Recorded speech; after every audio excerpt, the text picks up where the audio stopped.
Hello, everyone. Happy Wednesday. Welcome to Unshackle Your Voice, where you can be seen and heard with confidence.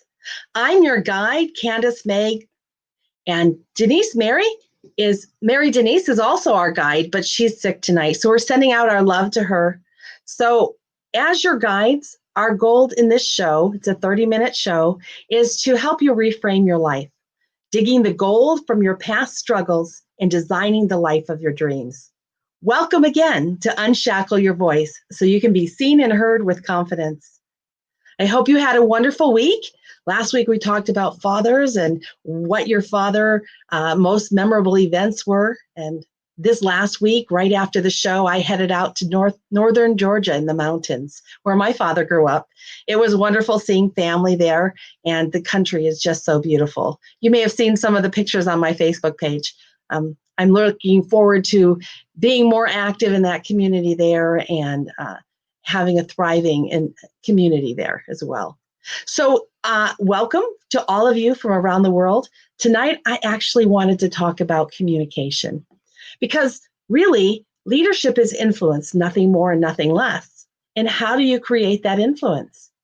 Through communication. Now, many times we communicate and we're transferring information from one person to another. We're not really connecting with the other person. And that causes conflict. Sometimes, as you know, just look around the world today, we have all kinds of things going on. The COVID-19 crisis, a lack of communication, people having differences of opinion. We've had the movement of Black Lives Matter and all of those things and communication challenges, even within that, of course. And then, of course, we have the United States elections for the presidency coming up. So, of course, there's always communication challenges around those. And even within your own workplaces in your life, I'm sure you've experienced these challenges. So, what I wanted to talk about was how do you communicate in a way that really helps you connect with other people? There's so many tools in my toolbox on this topic, but tonight I wanted to talk about empathetic communication, and it's a 4-part. But first, before I do that, I want to say communication is a two-way channel. A lot of times people throw out communication or what they are thinking, and they expect that people have a responsibility to understand them. And if the person who's listening doesn't understand them, then something's wrong with that person. I apologize if anybody's ever felt that way, because really the responsibility is on those who are the communicating person, the lead, the communicator. If you have a message and you want to get it out to others, it's your responsibility to figure out how to get that message across, right? Let me take this ticker off really quick. Oh, not that one. You can see I'm learning this communication. Yeah. So have you experienced a conversation where the other person keeps shutting you down? That's the next part. So we have communication. We are having a message. Whoever's got the message or wants to get it out to other people has the responsibility to convey that message clearly, right? It's not the listener who has the responsibility of understanding. But if you're a really good listener, you're going to listen intently and you're going to try to repeat back to the person that you're listening to what you heard, so that there's a cycle. So the communicator sends out a message, the listener listens to the message, and then replays back what they heard. Then the communicator, that first person, rather than getting annoyed that the person didn't understand you, you get the opportunity to say, well, let me clarify. I meant something a little more or slightly different, or right on, that's exactly what I wanted to say. So it's a process. It's not like just throwing up words and expecting people to catch you on the first meaning. It won't always happen that way. So what do we do with that?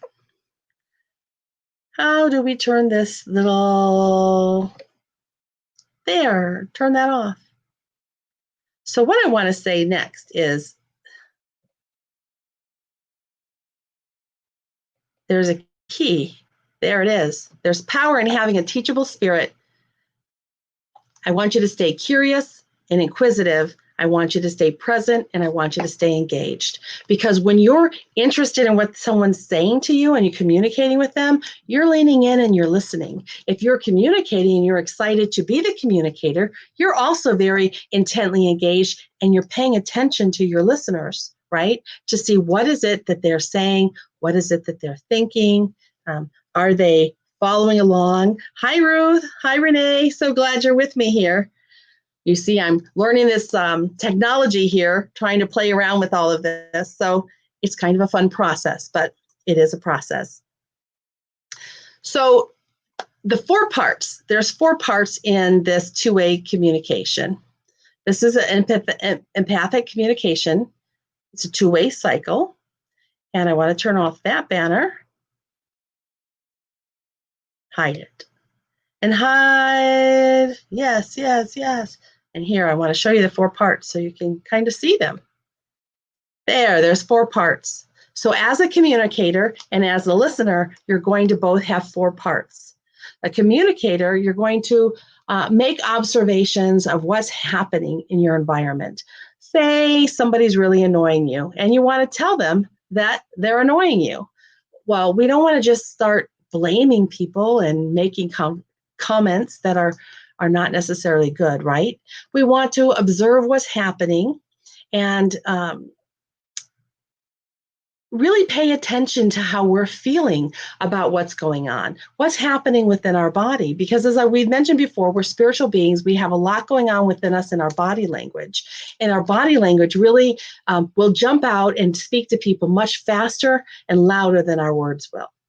So as we are observing what's going on around us, we're feeling within ourselves. We have this self-awareness of what am I feeling? What's going on and why am I feeling this way?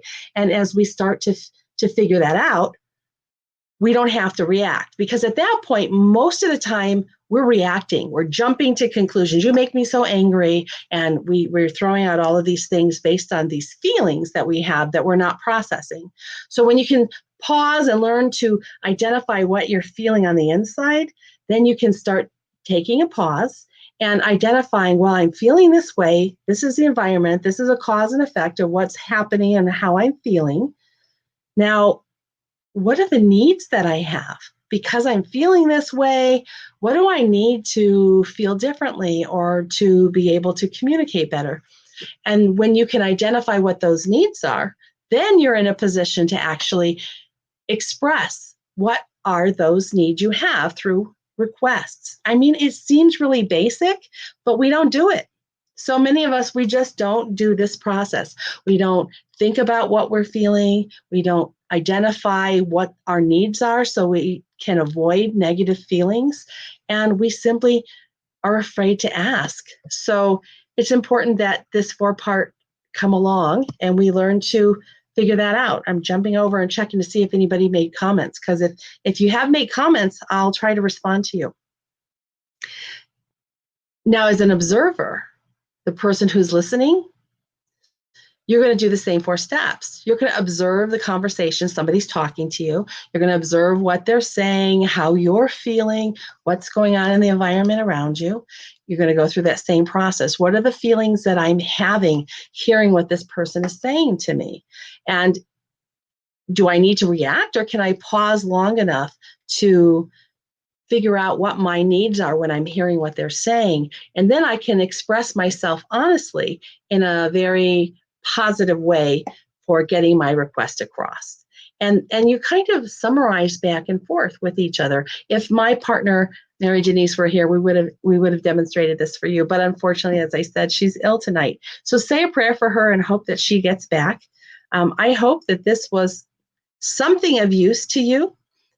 We've only 10 minutes into the half hour here. So what am I going to talk to for you for 30 minutes?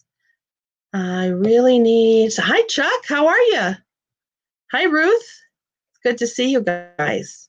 So being curious and being inquisitive. When you're curious, you want to know what's going on. You're not being defensive. It's like a little kid. When a little kid is curious, what do? They ask a lot of questions, and you're happy to answer them most of the time, right? Because you know that they really want to know. So if you can approach the people around you in a very curious mindset, it makes it friendly. It makes it open. In the workplace, for example, if you could create a workplace with curiosity as something valued in the workplace, then you're engaging each other to see what the other person thinks. What is the value that they can bring to the conversation? I really value what you have to say. Would you mind giving me your input on this area? At that point, you're creating a sense of value in others where they feel like you really care about their feelings, you care about their thoughts, you believe that they have value in what they have to say and add to the conversation. So you ask questions and you truly listen. It's not like asking a question and as soon as you start listening, you're thinking about how to reply to them. You quiet yourself and you really focus on listening intently to their facial expressions, their body language, the words that they're saying. All of it goes together. That staying in a curious mindset is really a big deal. It really does help. Let's take politics, for example. I don't want to get into any big, heavy debates, but let's just talk about it because it's something that's going on right now. We've got always a huge debate on Republicans, Democrats, liberals. Well, when we have people who have different views than us, a lot of times you'll see people getting angry and calling each other names, and I can't talk to you because you have a different view than I do. But what if you stopped? What if you stopped and you didn't shut them down? What if you didn't call them names, but instead you said, okay, just say to yourself, okay, they have a view that's different than mine. And wonder how they got that view. What is it that intrigues them? And you stay in an inquisitive mindset to investigate, just to investigate, figure out what it is that they're thinking and why. Don't be defensive. You don't have to be defensive. You don't even have to respond back to them. Just listen for the sake of understanding how they feel. What are their experience that shaped them? Because those are things that really make a difference. When you can begin to put yourself in the shoes of someone else and begin to understand their viewpoints and how they're seeing things, something inside you will shift. Something inside you will shift, and you will become more compassionate and more understanding. You don't have to agree with the person, but just the fact that you're open to seeing a different perspective will go far. Will go far indeed. So I don't see any comments. So being present and being engaged is the other part of that. So when I say be present, I really mean drawing your energy inside you so that you're kind of pulling all of your energy into your tummy space where you have a physical intelligence, believe it or not. They call it hara in Japanese. They call it dante in a lot of martial arts. It's the womb space, or hara. And we have, I've said we have physical intelligence, we have emotional intelligence, we have intellectual intelligence and spiritual intelligence. Well, one of the things of our physical intelligence is this sense of, I have a gut feeling. What do you mean you got a gut feeling? Well, we have instinctual intelligence within our gut, and that is in your womb space, right? In that hara space. So if you can bring your energy inward into that tummy space, it's about 3 inches below your navel, you're going to find a sense of calm. You'll find a sense of security almost, where you can speak from your authentic self rather than speaking up here in your head bubble and having, thinking about the next thing you want to say in response to somebody. Because when you're talking up here and you're not really listening to the person, you lose something. But when you can come back down into your inner self, your authentic self, your appearance kind of changes, and the way you're engaging people is more authentic and more genuine. I hope that you could see that demonstration that I just gave you. It really makes a huge difference. So if you want to learn more about empathetic communication style, two-way communication, maybe play with some exercises or anything, feel free to reach out to me. You can private message me on Facebook. You can connect with me on my website. I have my calendars available for you to schedule time. I'm always happy to serve you. In fact, that's why I'm here, to help serve you and help you find your niche and your voice and your communication, because it is hard to feel heard and understood in this world. Uh, so many times we're shamed. We're told, you don't really feel that way. That's not the truth. And we kind of get shut down. In fact, I had a list, and I don't see it printed out. I had a list of communications where people have used these phrases sometimes. See if I can find them. Where they, if I can find them, I'll read some to you. I cannot find it. They'll say things like, here we are. Don't be ridiculous. Really? How do you feel when somebody says, don't be ridiculous? Does that make you want to continue talking to them? What if somebody at your work, and you're trying to propose an event or something happening, new equipment you need, and the boss says, it'll cost too much? Is that an engaging comment? I mean, what is the value that comment has? It's a way of shutting down the conversations. That's not my responsibility. We don't have time. We've never done that before. That's just not the way we do things here. If it ain't broke, don't fix it. We're not ready for that. You can't teach an old dog new tricks. It'll never sell. We will become laughing stock of the entire company. Wow, that's a good one. Nobody wants to be the laughing stock, right? We tried that before and it didn't work. Boy, I hear that so much. I used to do project management and managing enterprise systems. And oftentimes when we wanted to implement something, the first time the topic came up or we were talking about new systems or new integrations, someone would always say, we tried that before and it didn't work.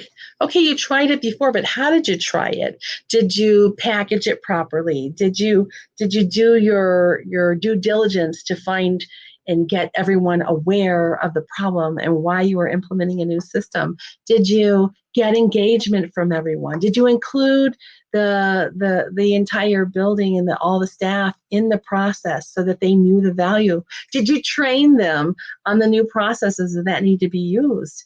Because if there's a whole process that needs to be done, just because you did it before doesn't mean you can't do it again.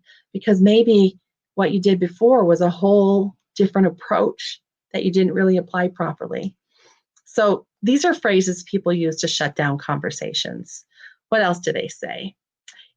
It simply can't be done. Boy, don't you just want to prove them wrong? Let me tell you, it can be done. It's too radical of a change. Well, you have to start somewhere, right? Change is change. We're looking for change. If it's a positive change, you can't bring in new things with the old way of thinking. You have to find new ways of thinking. It's a process. That's why you bring in consultants. That's why you bring in trainers. That's why you have mentors in your life so that they can speak into your life and help you identify these blockages in your thinking. That will make our current equipment obsolete. Really? Okay. It's not really our problem. Let's get back to reality. Let's form a committee to decide. Oh, that's really good in higher education, especially. Committee. There's a committee for the committee. There's a committee within the committee, and then a subcommittee from there. So there's all this talk and conversations, but they're not always generating movement. So that's a whole nother conversation. How to have effective meetings, how to get the buy-in and the movement. So what else do we have? I need to go over the numbers again. It's not in our budget. We have done all right without it all this time. It won't work here. Okay, but if it doesn't work, you're the one who's going to get the blame. Wow. I don't personally agree, but if you insist, are you crazy? Have you heard those phrases before? I bet you have, because those are things that people say all the time. Now, I can't find you guys. I've lost you. There you are. So I hope this has been an interesting topic for you. The whole reason why I have had someone else on the show was so that it would be a dialogue and we could demo things. And it's instead of just me talking and trying to get you to engage with me. So I want to honor your time. The goal was to only have this show about 30 minutes every week so that it wasn't too inconvenient or too much time from you. And it's been about 20 minutes right now, 21 minutes. So I am going to honor your time. I want to thank each of you for being with me. And if you were here on the line or you're watching by a replay of the recording, thank you. Thank you for being here. Thank you for sharing yourself and your time. I know that's precious. I hope this was of value to you. If you could leave me a message and tell me something that it was of value or what you would like to hear a topic on next, we want your engagement. That is the goal. Have an awesome night. Love you all. And stay positive, stay inquisitive, and stay present.